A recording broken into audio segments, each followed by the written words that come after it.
consumer confidence is at least partially collapsing in the U.S. dollar. Hence, the price of gold is at new all-time highs. Right. Costco is selling a lot of gold, as we just talked about. And we recently passed the 91-year anniversary of Executive Order 6102, Right. in which private gold ownership was outlawed in the United States. Correct. This is during the Great Depression, basically, right? Yeah.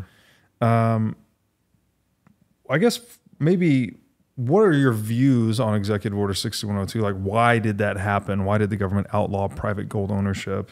Yeah. And do you think we will see a similar executive order on gold or Bitcoin if the U.S. dollar continues to fail or continues to inflate, or if the U.S. goes into a severe economic depression? Fabulous questions. And I've thought of these and answered these a lot. So let's go back to why Roosevelt did what he did, okay? We were in the Depression. It was 1933. A bunch of banks had just failed. We'd had enormous deflation. I mean enormous, like there's never been an event like it. Housing prices had collapsed 80%, 90%. All these banks, there was just not enough money in the system, even though they were trying to print money and push it out. Mm-hmm. Unemployment was 30%. And they knew that, and by the way, they were on the gold standard. A dollar could be exchanged for a $20 gold coin. You can go into a bank and back and forth.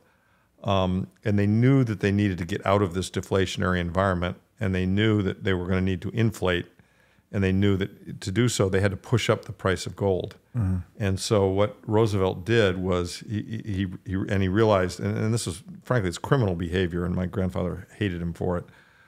He said, turn in your gold or $10,000 fine in jail. And by the way, there was a lot of non-compliance, even back then. It was a much more compliant country that believed in the government, but still a lot of people said, screw you, I'm not doing that. But many people did.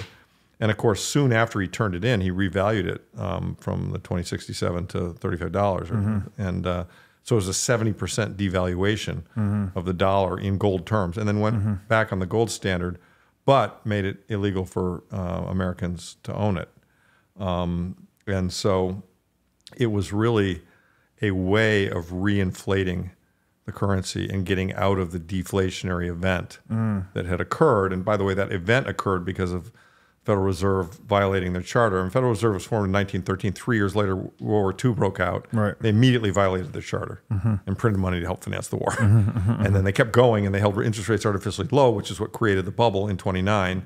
And Bernanke, who's a scholar of the Depression, said, well, the mistake there was we didn't print enough money after the bubble burst. No, the mistake was they held interest rates artificially low to create the bubble to begin with. Right. And by the way, that greatly damaged my grandfather and his wife, who had a business, and they had expanded it in 27 and taken on debt to expand it. And they were getting the wrong signals. The signal was, hey, the economy's on fire. You got to grow your business. Right. And of course, the economy wasn't on fire. The economy was hyperinflating, or based on fake signals. But anyway, so that they did it to get out of a deflationary trap. Right. And then they figured letting citizens own this is too dangerous. We want to have control of this gold, not let citizens have control of the gold. So you now can't own it. By the way, in that decade, the gold mining stocks went up 10x because it was the only way for U.S. citizens to participate in gold. Right. Okay, let's roll it forward, because here we are, and this is a controversial topic. Okay, and I've had people very high places in the Bitcoin world, others say to me, let's not push the hyperinflation narrative. And the reason to not push the hyperinflation is scary. And we don't want to terrify people, and we want to be positive about Bitcoin and positive about where it goes. And, because way back when on Twitter a couple of years ago, I would always post the hyperinflation chart of the day. But not being a doomster, let's just be realistic. One of the possible outcomes of the monetary trap we're in is that we have hyperinflation. You just can't deny that. Now, of course. I don't know if it's that's probably the most likely outcome. It could be. I don't even go there, but there's some probability it occurs. Sure.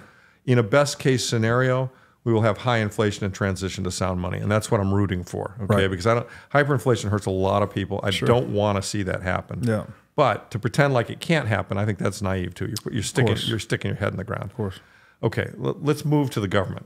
We know they lie to us. We know they protect themselves. We know they do whatever they can to keep their scheme going. Yes. I can foresee, and this is why I think it's so important for everybody to self-custody and to not be in the ETFs. Yeah. I can foresee a time in the future where, quote unquote, the dollar is failing. They're printing a lot of money. There's yield curve control. Inflation's running 15 or 20% a year. Bitcoin is at 150,000 going to 300. Gold is at 3,000 going to 5,000. And somebody down there in DC is going to say, you know what? These sound money guys, they're killing this dollar. They're killing, and this is damaging. This is a matter of friggin' national security. We got to save the dollar. And just like they sold war bonds to finance World War II, it'll become a crusade. You know, sound money people are evil. We have this great Keynesian system going on, and they're effing it up.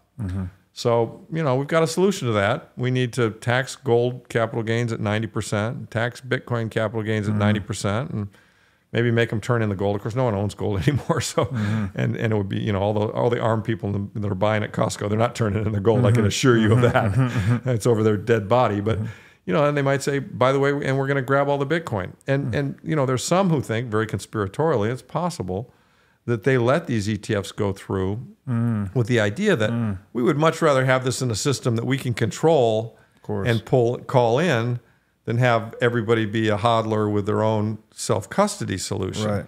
Because if they do decide to do a 6102 on Bitcoin, less throats to choke. it's pretty easy. You know, they call up Fidelity, they call up BlackRock, they call up all the major, and they say, guys, it's all over. You know, give them cash, send the Bitcoin to us. Yeah. You know, it's illegal to own Bitcoin in the United States. Yeah. You know, what are the odds of that potential outcome? They're not zero. Right. I mean, you know, I don't know if they're 50%. I don't know how to handicap that. I'd probably say maybe today my best guess is that'd be a 30% shot. Yeah. I hope that we've shoved these problems out far enough and there are enough Bitcoiners and enough support for sound money and enough knowledge that their system just dies without them having that last grasp at our throats. Right. Do you know what I mean? That's what I hope. Right. Yeah. That we move to our standard without them trying to do that. But, you know, that might be a naive wish on my part. Sure. You know, they might try to do that. And so, as you well know, but the audience should hear, you know, this is why there is a risk, you know, and this is why we hardcore maxi Bitcoiners say, not your keys, not your coins. Yeah. And, you know, so if you have your coins, you know, on an ETF at, you know, who's custodying at Coinbase, you know, they could come to you and say, you know, sorry guys, here's, you know, we'll give you cash. Yeah. We recognize they're worth 200 grand a piece. Fine. We're not going to steal them from you. We're going to give you today's cash value. Right. But you're going to give those coins back to the government. All right. And guys like me, you know, if they go that route and they decide they're going to basically steal the fruits of my 66 years of labor, my response is going to be, you know, Mole on the Bay, motherfucker. Yeah. You know, come and get it. All right. You know.